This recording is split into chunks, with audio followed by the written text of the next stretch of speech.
वो मिट्टी से उठकर आ रहे हैं लेने बराबरी का हक, रोजगार का हक, सम्मान का हक।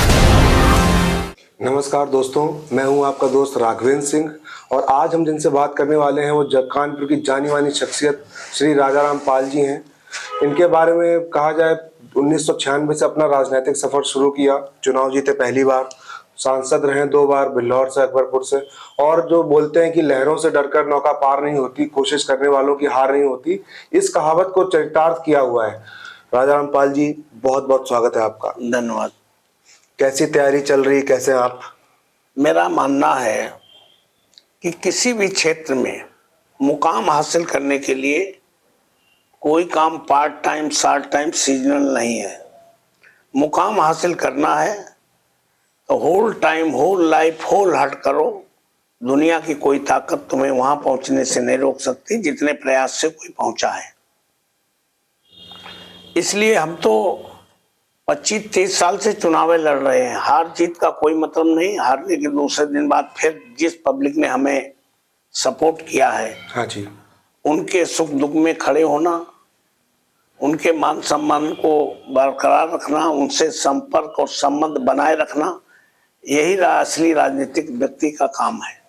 इसलिए हम 25-30 साल से बिना रुके, बिना थके, सातों दिन रातों दिन हमारा शेड्यूल है पार्लियामेंट का कि संडे मंडे कल्याणपुर, मंगल शुक्र महाराजपुर, बुध बिठूर, बृहस्पति अकबरपुर नियास, शनिवार घाटमपुर। ये 5 असेंबली सेगमेंट हैं लोकसभा अकबरपुर में।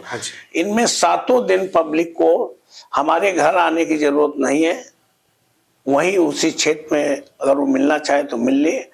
हमारा मंडे, प्रत्येक मंडे कानपुर नगर देहात की कोई भी समस्या हो, चपरासी से लेकर के कमिश्नर तक की और सिपाही से लेके आईजी तक की, तो उस समस्या को हल कराने के लिए हम प्रत्येक मंडे सोमवार को पब्लिक के साथ अधिकारी के पास चल के हल कराने का काम करते हैं। आपसे मैं जानना चाहूंगा कि अपनी शुरुआती जर्नी के बारे में बताइए। कहाँ से आपने एजुकेशन की, फिर कैसे राजनीति में कैसे आना हुआ?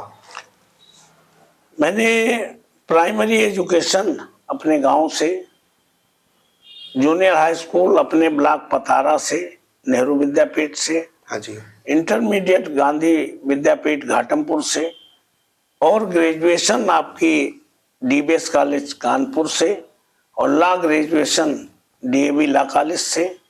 उसके बाद 14-15 साल वकालत करने के बाद जिस समय कांसी राम ने एक नारा दिया, जिसकी जितनी संख्या भारी उतनी उसकी हिस्सेदारी, मैं वैसे भी उस रास्ते की तलाश में था, उस रहबर की तलाश में था जिस रास्ते पे चल के करोड़ों के लिए कुछ किया जा सके।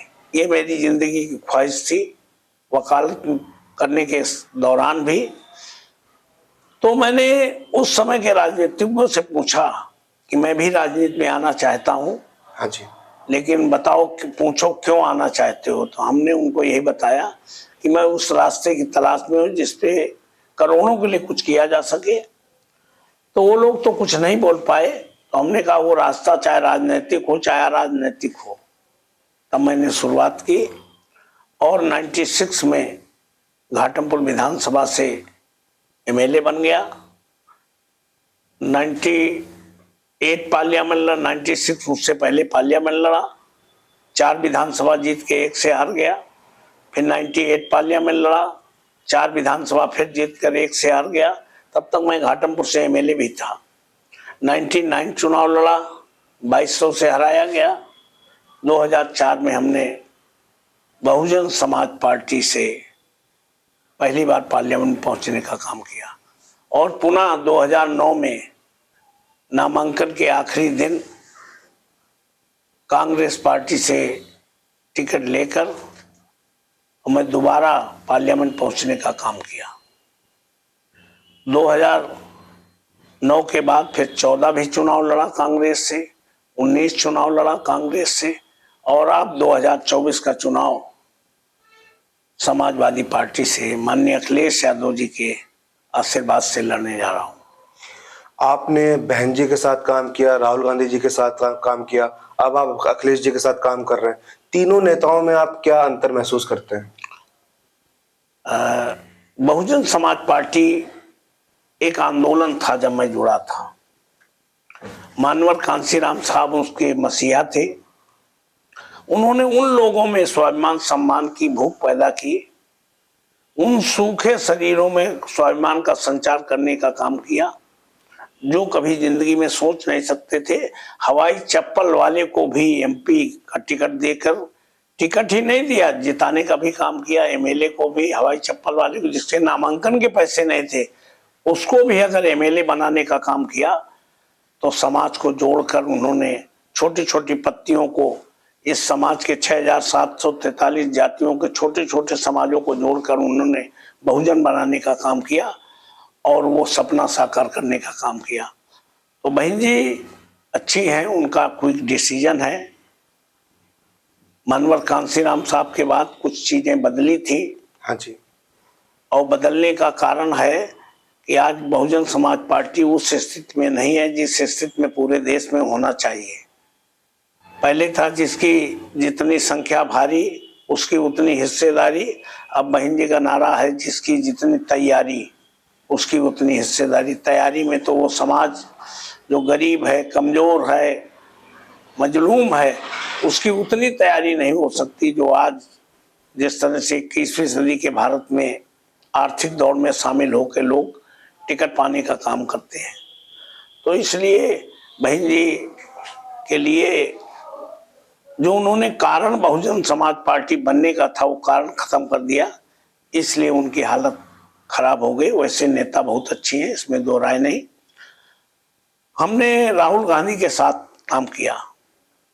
राहुल गांधी भी बहुत अच्छे आदमी, अच्छी सोच के आदमी हैं।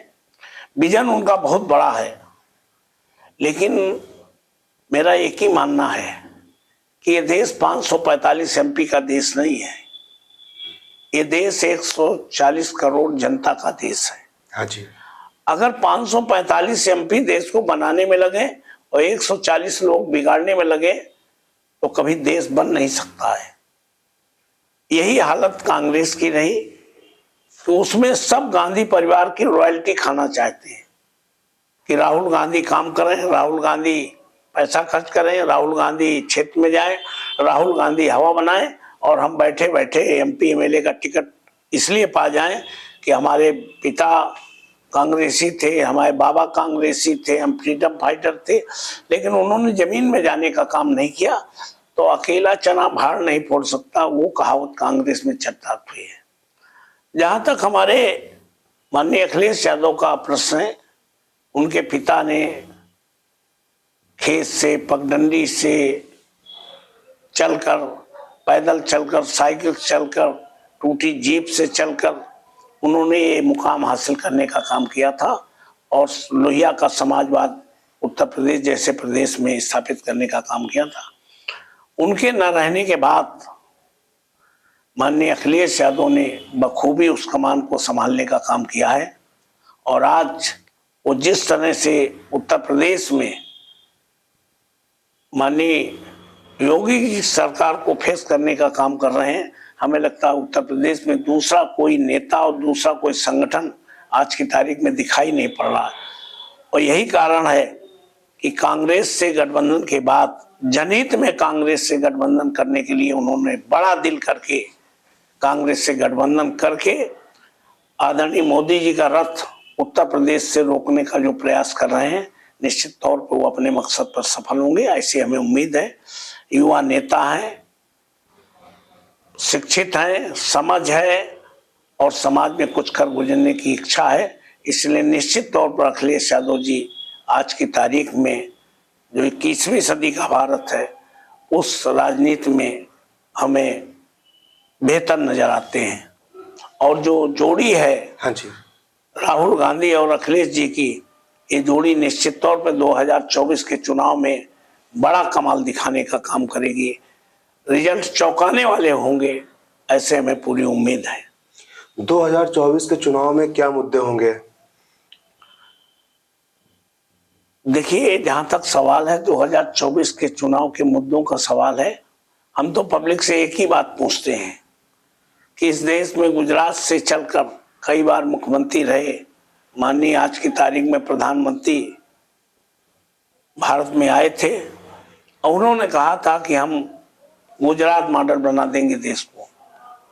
लोगों को पता नहीं, उत्तर प्रदेश और बिहार से लोग, गरीब लोग जो हैं, वो वहाँ मजदूरी करने जाते थे, प्राइवेट कंपनियों में काम करने जाते थे। यहाँ के लोग जो नहीं गए वो सोचा हो सकता है गुजरात में बहुत कुछ हो गया हो, डेवलपमेंट हो गया हो, लेकिन जो गए होंगे उन्होंने देखा होगा कुछ भी डेवलपमेंट नहीं है। कानपुर जैसी हालत वहाँ भी है, राजधानी की हालत है। उन्होंने कहा आके कि कांग्रेस ने बड़ा भ्रष्टाचार किया है, विदेशों में काला धन जमा है, तो हमें इस देश की गद्दी में बिठाओ, हम 100 दिन के अंदर काला धन लाएंगे और इतना काला धन है कि 15-15 लाख सबके खाते में आ जाएंगे। बाद में उन्होंने, आज तक 10 साल हो गए, किसी कांग्रेस नेता को आज तक वो भ्रष्टाचार के मामले में न तो जेल भेज पाए, न तो आज तक 10 साल में किसी नेता का नाम तक बता पाए हो कि फला आदमी का काला धन विदेशों में जमा है। बाद में उसको जुमला बता देने का काम किया। उन्होंने नौजवानों से कहा कि हमें इस देश की गद्दी में बिठाओ, हम 2 करोड़ नौकरियां देने का काम करेंगे। आज 10 साल हो गए, 2 करोड़ प्रत्येक वर्ष नौकरी देना तो दूर, नोटबंदी के डिसीजन और कोरोना के चलते देश और विदेश में काम करने वाले 2 करोड़ लोग स्वदेश अपने गांव में जरूर वापस होने के लिए मजबूर हुए हैं। यानी उन्होंने न 15 लाख देने का वायदा पूरा किया जो पब्लिक झांसे में आई थी, न तो एक भी नौकरी देने का काम किया, बल्कि नौकरी देने वाले जो विभाग हैं, रेलवे सबसे बड़ा एम्प्लॉयमेंट देने वाला विभाग है, उसको अडानी अंबानी को मैं प्लेटफॉर्म के दे दिया। BSNL पेट्रोलियम जो सबसे बड़ा विभाग है, सेंट्रल गवर्नमेंट में एम्प्लॉयमेंट देने वाला, वो अडानी अंबानी को दे दिया। ऑर्डिनेंस फैक्ट्रियां और NTC मिले जो जहां लाखों लोग नौकरियां करते थे, वो अडानी अंबानी को दे दिया। अगर पंजाब के किसान और पश्चिम उत्तर प्रदेश के किसान 1.5 साल तक संघर्ष ना करते, 1,500 लोगों की जानें ना जाती, 22 का चुनाव सन्निकट ना होता, तो 3 कृषि कानूनों के तहत पूरे देश की खेती भी अडानी अंबानी के नाम हो जाती। यही तो गुजरात मॉडल है। जिन नौकरियों के लिए गुजरात लोग जाया करते थे, उन्होंने गुजरात मॉडल तो बना दिया। अब कोई सरकारी नौकरी नहीं मिलेगी, पूरा देश इस बात के लिए बाध्य होगा कि अडानी अंबानी की प्राइवेट कंपनियों में काम करने के लिए मजबूर होगा। यही तो गुजरात मॉडल है। महंगाई चरम सीमा पर है। वो अभी 2013 में UPA 2 में फूड सिक्योरिटी बिल पास हुआ था, जिसमें आम जनता को 2 रुपए किलो गेहूं, 3 रुपए चावल का दाम रखा गया था, जो 12-13 रुपए है। यही 12-13 रुपए माफ करके आदरणीय मोदी जी आज की तारीख में कह रहे हैं कि 80 करोड़ लोगों को हम फ्री का अनाज देने का काम कर रहे हैं। वो ये नहीं कह रहे कि 12-13 रुपए हमने माफ कर दिए हैं। वो ये भी नहीं कह रहे हैं कि ये कानून कांग्रेस लाई थी, समाजवादी पार्टी साथ में लाई थी। कहते हैं डराने का और काम करते हैं कि अगर विपक्ष आ गया सत्ता में तो ये राशन मिलना बंद हो जाएगा। तो इसी के नाम पर उन्होंने वोट लेने का काम किया। हम लोगों को, जनता को समझाने का काम कर रहे हैं कि ये आदरणीय मोदी जी की कृपा और भीख नहीं है, ये भोजन के अधिकार का कानून है। इसको अधिकार समझ के खाने की जरूरत है, इसके बदले वोट देने की जरूरत नहीं है। तो महंगाई चरम सीमा पर है। किसानों की आय दोगुनी करने के लिए वायदा किया था, आय दोगुनी तो नहीं हुई, किसान दोगुना खुद ही हो गया। आज की तारीख में दिन भर किसान खेतों में काम करता है और रात भर जानवरों से रक्षा करने का काम करता है। किसानों में जो प्रोडक्शन के लिए मिलने वाली यूरिया DAP है, वो पहले 50 किलो में जितना दाम था उसको 5 किलो कम के 45 किलो रख करके फिर उतना दाम रखा। आज 40 किलो कर दिया है, 10 किलो कम हो गई बोरी और दाम वही है। यही किसानों की बेहतरी है। तो किसान परेशान है। आज सबसे बड़ी अगर समस्या इस देश में है, सबसे बड़ा कोई मुद्दा है, तो आज की तारीख में सरकारी नौकरियां सब अडानी अंबानी के हाथ बेचने का काम किया है। इंडिया गठबंधन का सबसे बड़ा वायदा है। जिस दिन इंडिया गठबंधन सत्ता में आएगा, अडानी, अंबानी और इन जैसे पूंजीपतियों को बेचे गए संस्थान सरकारी फिर से पहली कैबिनेट बैठक में फिर सरकारी हो जाएंगे, जिससे लाखों लोगों को नौकरियां मिल सके। इन 10 सालों में जो 20-22 साल का जवान था वो 32 साल का हो गया, ओवर एज हो गया। 1-2 करोड़ नौजवान जिनकी सरकारी नौकरी पाने की एज थी वो सब ओवर एज हो गए हैं। अभी उत्तर प्रदेश में जो भी भर्तियां इस 10 साल के दौरान निकली हैं वो सबके पेपर लीक हो जाते हैं।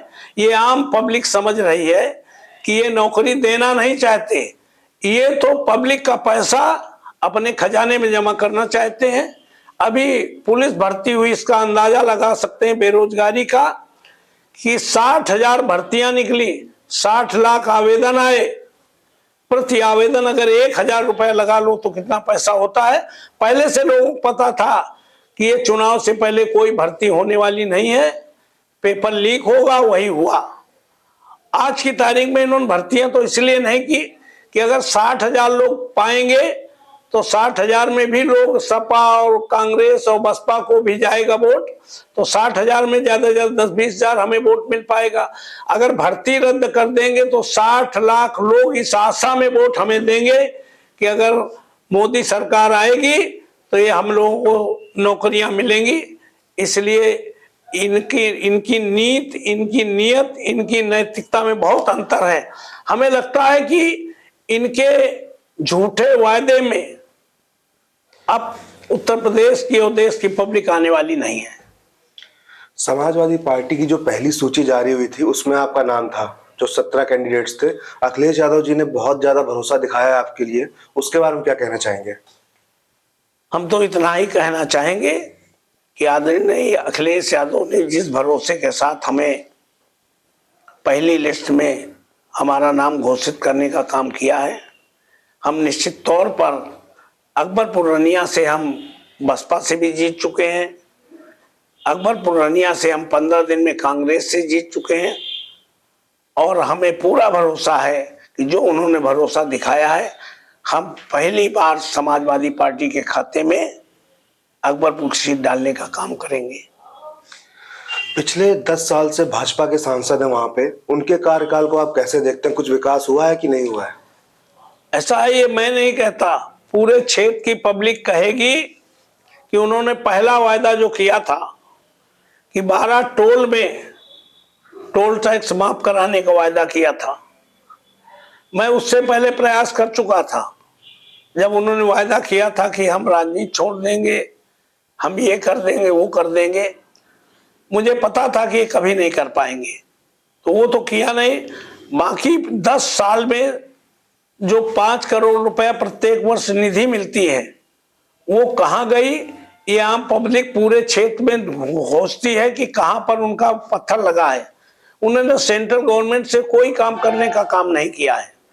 जब मैंने 9 से 14 में यूपीए 2 की गवर्नमेंट थी, हमने पब्लिक के जनहित में, आज बिजली सबकी जीवन रेखा से जुड़ी हुई चीज है, तो हमने 4000 मेगावाट का पावर प्लांट घाटमपुर में स्थापित कराने का काम किया, जो 10 सालों में उसको चालू नहीं कर पाए, बना खड़ा है। और हमने कानपुर से सागर मार्ग जो स्टेट हाईवे है, ये घाटमपुर पहुंचने में, हमीरपुर पहुंचने में 3-4 घंटे लगते थे, इतना खराब था। हमने इसको कानपुर से सागर तक स्टेट हाईवे बनवाने का काम किया यूपीए 2 में। हमने हमारी पार्लियामेंट में पौराणिक ऐतिहासिक स्थल है मंदना से बिठूर, जो लंबे समय से रेल लाइन बंद पड़ी थी, उसको ब्रॉड गेज कराने का काम अंतिम समय में 16 करोड़ रुपए रिलीज करा करके उसको ब्रॉड गेज कराने का काम किया, ताकि जो पौराणिक है, धार्मिक है, ऐसा स्थल है, उसको उसका बेहतर सुविधाएं मिल सके। हमने ऐसी कोई रेलवे स्टेशन नहीं होगी। कानपुर से हमने चित्रकूट एक्सप्रेस चलवाई। चित्रकूट एक्सप्रेस का स्टॉपेज यहाँ से घाटमपुर था, बीच में कोई स्टॉपेज नहीं था। हमने चित्रकूट स्टॉपेज को गोविंदपुर स्टॉपेज कराया, भीमसेन कराया, कठारा कराया, पतारा कराया, घाटमपुर कराया, बरीपाल कराया। तो हमारा एमटी जो है मेंबर ट्रैफिक, वो कहते थे कि ये एक्सप्रेस ट्रेन है पाल साहब, बैलगाड़ी थोड़ी है। हमने कहा जनहित में अगर बैलगाड़ी भी बने ट्रेन तो उसको करने का काम करो, सब जगह स्टॉपेज कराया।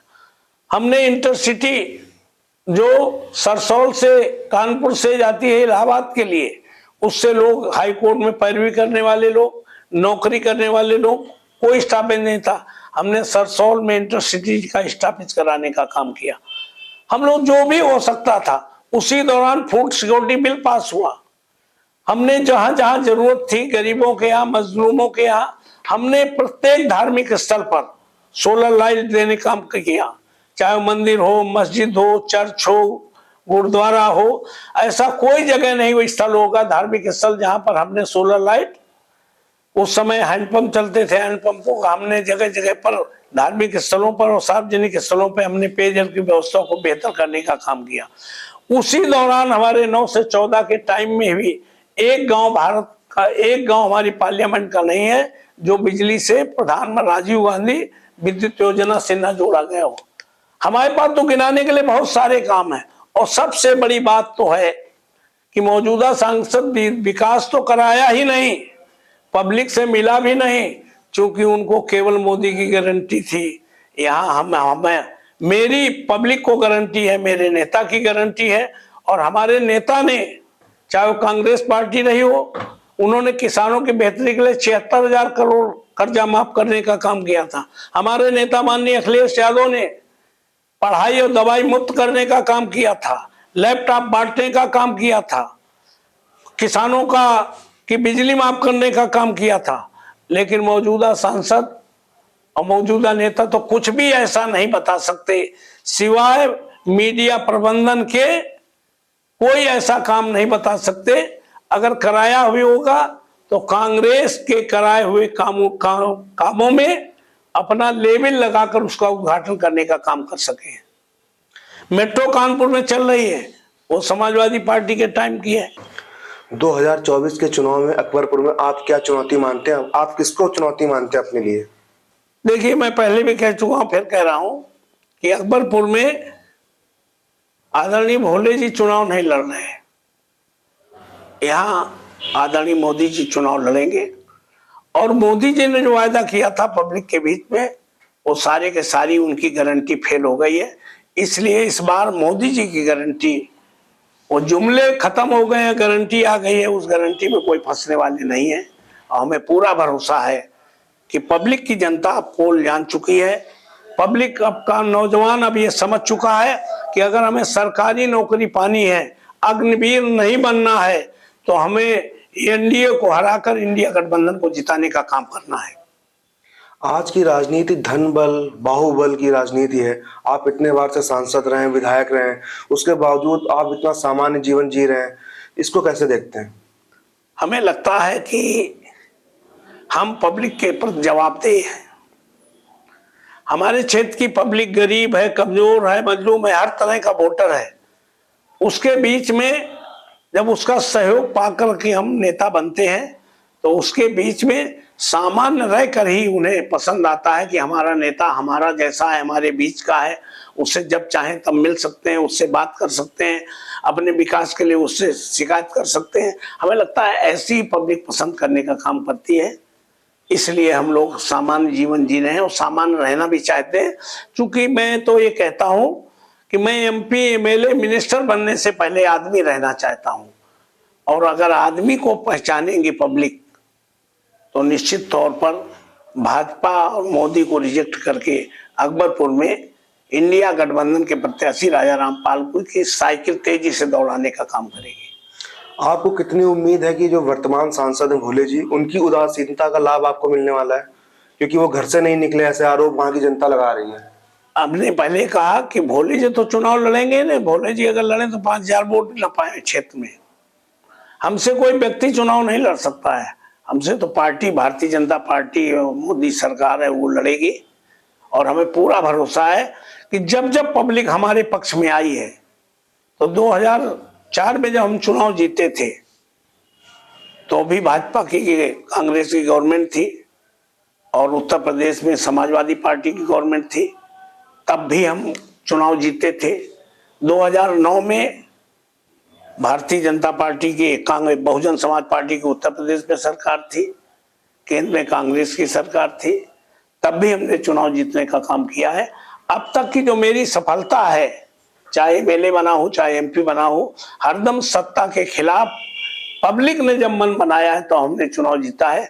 इस बार पब्लिक ने पूरा मन बना लिया है कि हमें भोले कुछ जी को हराना है और राजा रामपाल को सांसद बनाना है। हमें पूरा भरोसा है, हम क्षेत्र के लोगों के बीच में हैं, लगातार संपर्क में हैं। 80% क्षेत्र हमने कवर करने का काम किया है। हमको हमारी टिकट होने के बाद नहीं, हम तो वर्षों से चुनाव लड़ना है, 25-30 साल से कंटिन्यूअस चुनाव लड़ने वाले आदमी है।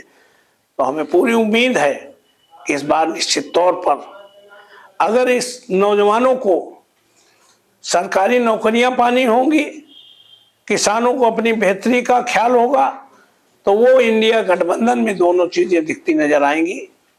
अब इस देश को बचाने के लिए और जो सबसे बड़ी ताकत है, आज दलित समाज हो, चाहे पिछड़ा हो, चाहे अगड़ा हो, चाहे अकिलियत के लोग हैं, जिस तरह से लोगों को डरा के धमका करके अपने पाले में मिलाया जा रहा है, उसको आम पब्लिक देख रही है। और जो सबसे बड़ा मुद्दा है आप हमारे क्षेत्र में नहीं पूरे देश में, कि अगर इस बार आदरणीय मोदी जी आते हैं तो संविधान बदल जाएगा, और संविधान बदलना कतई दलित, पिछड़े, अकिलियत आदि आबादी ये बर्दाश्त नहीं करेगी। तो ये चुनाव सिर्फ और सिर्फ संविधान बचाने का चुनाव है। इसलिए हमारे क्षेत्र में दलित, पिछड़े, अकिलियत और आदि आबादी और अगड़े समाज के वो लोग जिन्हें संविधान और लोकतंत्र में आस्था है, वो निश्चित तौर पर संविधान बचाने के लिए जात, दल, धर्म से उठकर वोट देने का काम करेंगे। तो हमें लगता है जो सबसे बड़ा मुद्दा है आज, इसीलिए माननीय अखिलेश यादव ने पीडीए बना करके लोगों के बीच जागरूक करने के लिए हमें निर्देशित करने का काम किया है। हम जगह जगह हम मीटिंगें लगा करके लोगों को होशमंद करने का काम कर रहे हैं कि फ्री का राशन नहीं है, तुम्हारा अधिकार है, इसे अधिकार समझ के खाने की जरूरत है। ये दूना भी दे राशन, 1 किलो रोज दूध देने लगे, देसी घी के, डालडा के पैकेट में देसी घी की मोहर लगा करके होली कराएं, तो भी इसे कृपा और भीख समझ के नहीं खाना, अधिकार समझ के खाने की जरूरत है। पब्लिक जागरूक हो रही है, लेकिन संविधान को बचाने का काम करना है। इसीलिए इन्होंने इंडिया गठबंधन से घबरा करके हमारे नेता माननीय अखिलेश यादव के साथ सीबीआई जांच शुरू करा दी। ये सीबीआई जांच करावे चाहे ईडी से जांच करावे, राहुल गांधी और अखिलेश यादव डरने वाले नहीं हैं। इन दो लोगों ने हाथ मिलाया है तो आदरणीय मोदी जी को उत्तर प्रदेश से निश्चित तौर पर वो लीड, वो सफलता जो 2 बार प्राप्त करके उन्होंने गद्दी पर बैठने का काम किया है, इस बार हम आदरणीय मोदी जी को गद्दी से उतारने के लिए दोनों ताकतें उत्तर प्रदेश से ही इनको करारा जवाब देने का काम करेंगी। आपको मेरी तरफ से बहुत बहुत शुभकामनाएं। धन्यवाद।